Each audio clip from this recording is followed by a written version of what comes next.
Hello guys, welcome back to my channel. I hope आप लोगों को अब तक की वीडियोस पसंद आ रही होंगी। आज की वीडियो में हम लोग कवर करने वाले हैं topic sources of Indian constitution. तो ये जो सोर्सेज ऑफ इंडियन कॉन्स्टिट्यूशन है, जब हमारी कॉन्स्टिट्यूएंट असेंबली में ड्राफ्ट कर रहे थे कॉन्स्टिट्यूशन हमारा, तब हमारे जो कॉन्स्टिट्यूशन मेकर्स थे उन्होंने दुनिया भर के बहुत सारे कॉन्स्टिट्यूशंस को गो थ्रू किया था। बहुत सारे फीचर्स जो उन्हें लगा कि इंडिया की डाइवर्सिटी और डेमोग्राफी को सूट करते हैं, वो सारे फीचर्स उन्होंने हमारे लिए बोरो कर लिए।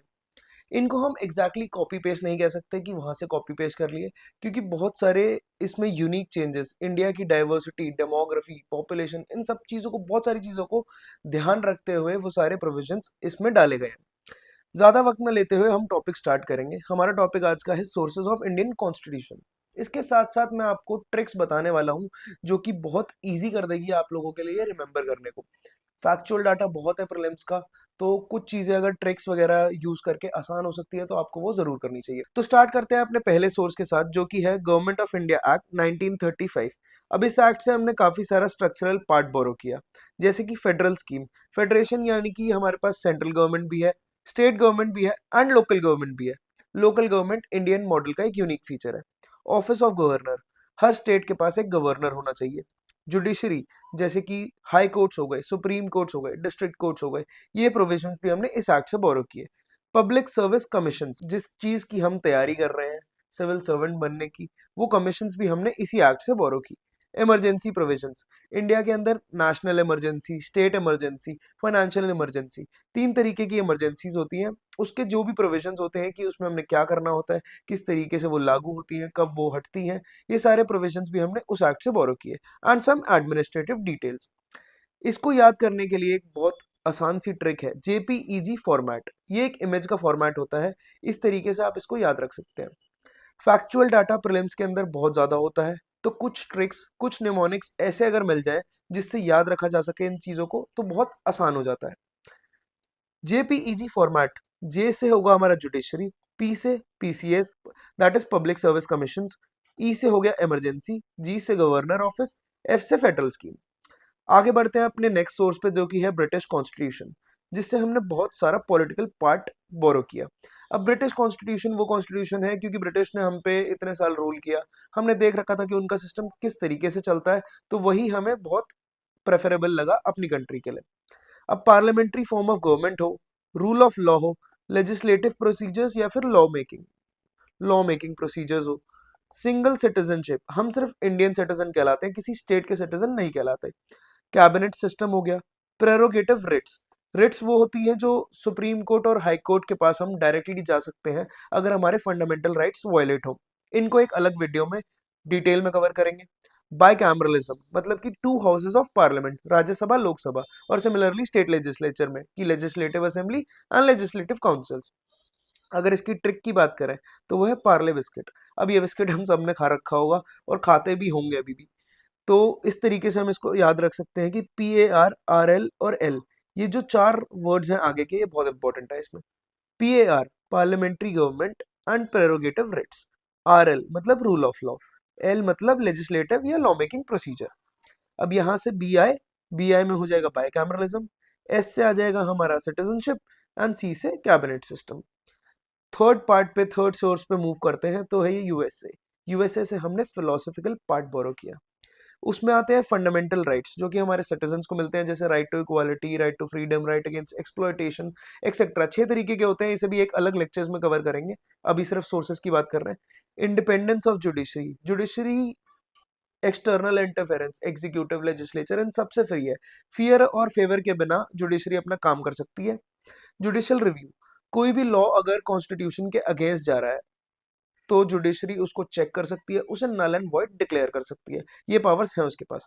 प्रेसिडेंट का इम्पीचमेंट, कुछ ग्राउंड्स होते हैं जिन ग्राउंड्स पे प्रेसिडेंट को उसकी टर्म से पहले इम्पीच करा जा सकता है, रिमूव करा जा सकता है ऑफिस से, वो भी हमने यहाँ से बोरो किया। रिमूवल ऑफ सुप्रीम कोर्ट जजेस एंड हाई कोर्ट जजेस, पोस्ट ऑफ वाइस प्रेसिडेंट। अब अगर यूएसए वाला पार्ट हम देखेंगे तो इसका मेजर फोकस जो है वो जुडिशरी की तरफ है। जुडिशियल फीचर्स और जुडिशियल प्रोविजंस जो है हमने यहाँ से बोरो किए हैं। नीचे आते हैं, इसकी ट्रिक है बहुत सिंपल सी, FIR ऑन VP। F से स्टैंड होता है fundamental rights, I is independence of judiciary and impeachment of president, R से रिमूवल ऑफ जजेस एंड जुडिशियल रिव्यू हो गया। VP as an office of vice president. तो अगर एग्जाम में आप कंफ्यूज हो जाते हो, ट्रिक याद नहीं आती है, तो बेसिकली हम ये देख सकते हैं कि इसका मेजर फोकस जो है वो जुडिशरी की तरफ है। Judiciary as an independence of judiciary, judicial review, removal of high court and supreme court जजेस। और ये जो पोस्ट ऑफ वाइस प्रेसिडेंट होती है, ये हमने इंडियन मॉडल में बोरो तो यूएसए से ही करी है।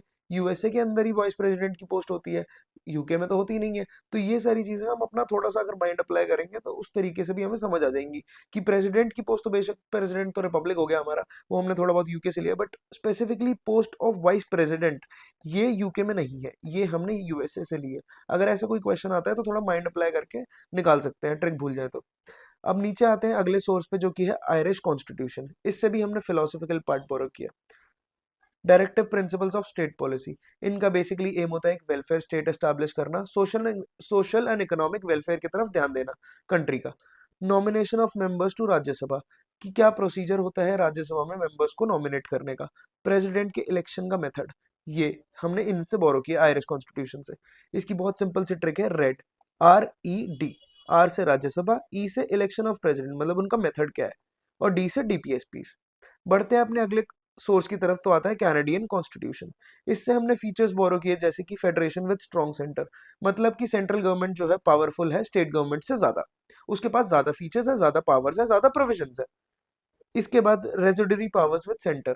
रेसिडुअरी पावर्स का मतलब होता है कि state list, central list that is union list, या फिर कॉन्करेंट लिस्ट। इन तीनों लिस्टों के बाद जो भी सब्जेक्ट्स बच जाते हैं, उन पे सेंटर एक्सक्लूसिवली डिसाइड करता है, लॉज बनाता है। इसका एक एग्जांपल हो सकता है साइबर लॉस। साइबर लॉस किसी भी लिस्ट में मेंशन नहीं है, तो सेंट्रल गवर्नमेंट अकेले उन पे लॉस बनाता है। उसके बाद appointment of state governors bye centre.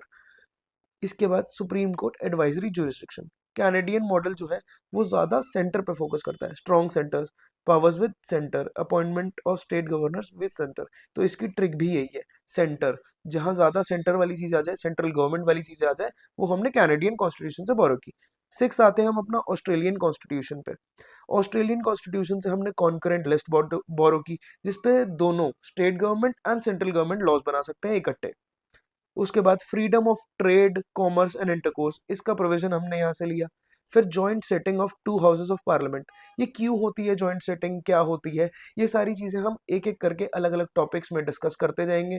कोशिश मेरी ये रहेगी कि जल्दी जल्दी वीडियोस डालूं, बहुत सारा सिलेबस बहुत कम टाइम में, बहुत शॉर्ट वीडियोस में जल्दी जल्दी कवर कर दूं। ट्रिक इसकी आती है तो बेसिकली इसकी ट्रिक इसका नाम ही है ऑस्ट्रेलियन कॉन्स्टिट्यूशन, ट्रिक भी वही है ऑस्ट्रेलियन कॉन्स्टिट्यूशन। अब ध्यान देना इन वर्ड्स पे, STRA और C। एस मतलब सेटिंग ऑफ, मतलब एस मतलब joint sitting of both the houses of parliament. TRE, TRE मतलब trade, commerce and intercourse.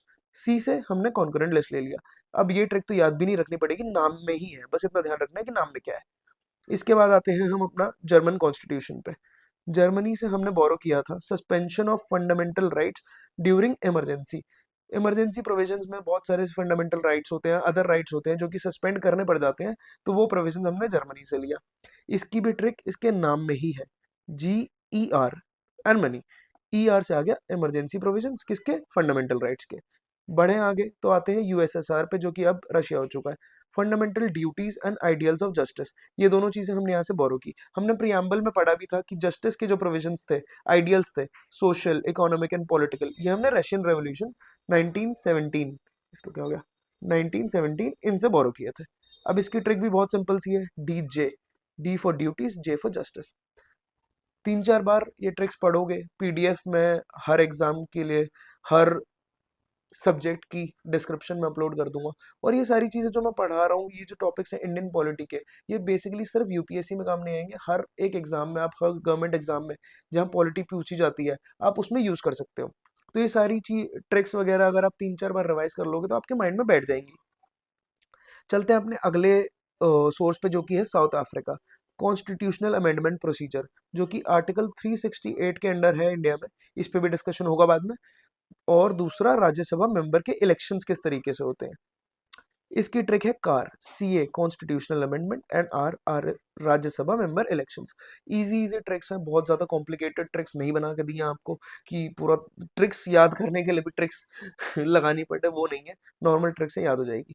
Japan से हमने बोरो किया है प्रोसीजर एस्टैब्लिश बाय लॉ।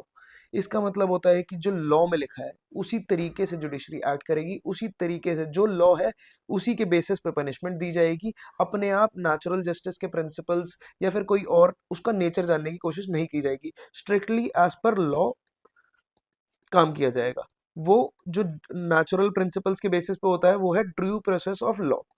इसके बारे में भी हम डिस्कस करेंगे आराम से फ्यूचर लेक्चर्स में।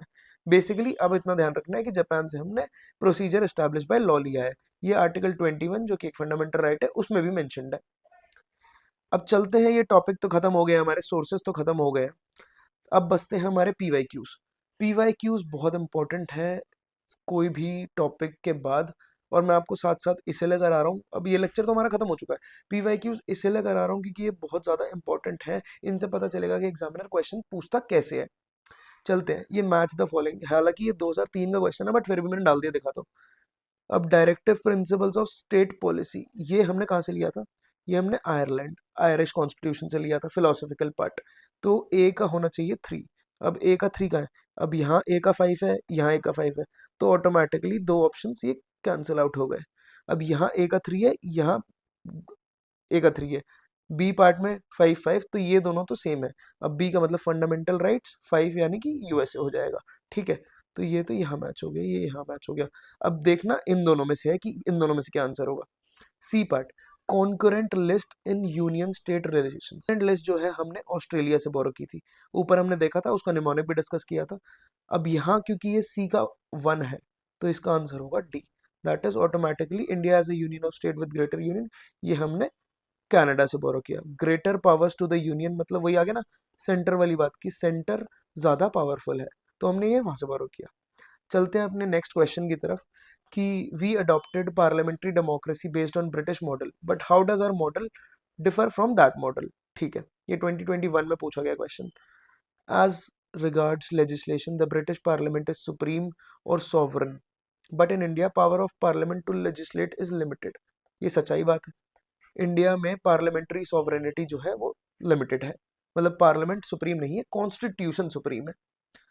ये था ब्रिटिश मॉडल का इसलिए मैंने इसमें डाल दिया, बट इसमें पार्लियामेंट के भी कुछ प्रोविजंस है, आगे आपको समझ आएंगे उस क्वेश्चंस में जब हम दूसरे टॉपिक्स डिस्कस करेंगे। तो 1 तो ठीक है, तो ये नहीं होगा और ये नहीं होगा, ऐसे काटते चलना ऑप्शंस। हालांकि अब थोड़े स्टेटमेंट्स कटिंग वाले ज़्यादा आते नहीं है, बट जहां मिल जाए ऐसे ऑप्शंस काटते चलना, ये 50% चांस बन जाएगा यहाँ, या तो ए होगा या बी होगा। अब ये तो ठीक है ही।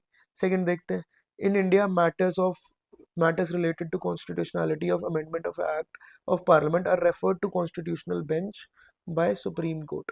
सच्चाई बात है कि अगर कॉन्स्टिट्यूशनल अमेंडमेंट एक्ट है, कॉन्स्टिट्यूशन को अमेंड कर रही है, तो ऐसे ही तो मतलब रिजिडिटी भी है भाई कॉन्स्टिट्यूशन में, इतनी जल्दी अमेंड नहीं कर सकते। तो कोई भी है तो कॉन्स्टिट्यूशनल बेंच के पास जाएंगे जिसमें कि 5 जजेस होते हैं, 5 जजेस मिलकर उनको डिसाइड करते हैं। तो both B and C, both 1 and 2, sorry, इसका आंसर होने वाला है सी, दैट इज इट। इसके बाद नेक्स्ट क्वेश्चन पे आते हैं। In the essence what does due process of law mean, हमने ऊपर प्रोसीजर एस्टैब्लिश बाय लॉ किया था, इसी से रिलेटेड क्वेश्चन है, हालांकि मेंशन नहीं है सोर्सेज के अंदर, but due process of law भी एक टॉपिक है प्रोसीजर एस्टैब्लिश बाय लॉ के कंपैरिजन में।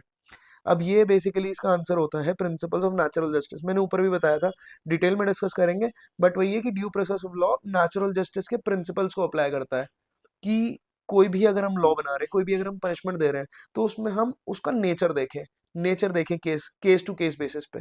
तो नेचुरल जस्टिस प्रिंसिपल्स, ये इसका आंसर यहाँ आ जाएगा। Indian parliamentary system is different from British parliamentary system in that India has both a real and nominal executive, वो तो वहां पे भी है, कलेक्टिव रिस्पॉन्सिबिलिटी यूके में भी है, बाय कैमरल लेजिस्लेचर यूके में भी है, सिस्टम ऑफ जुडिशियल रिव्यू यही है जो हमने यूएसए से बोरो किया था। यूएसए में ज़्यादा जुडिशियल रिव्यू का और जुडिशरी का इंपॉर्टेंस है रादर दैन इन ब्रिटेन, तो ये इसका आंसर होने वाला है। एंड इसके बाद बस दैट इज़ द एंड।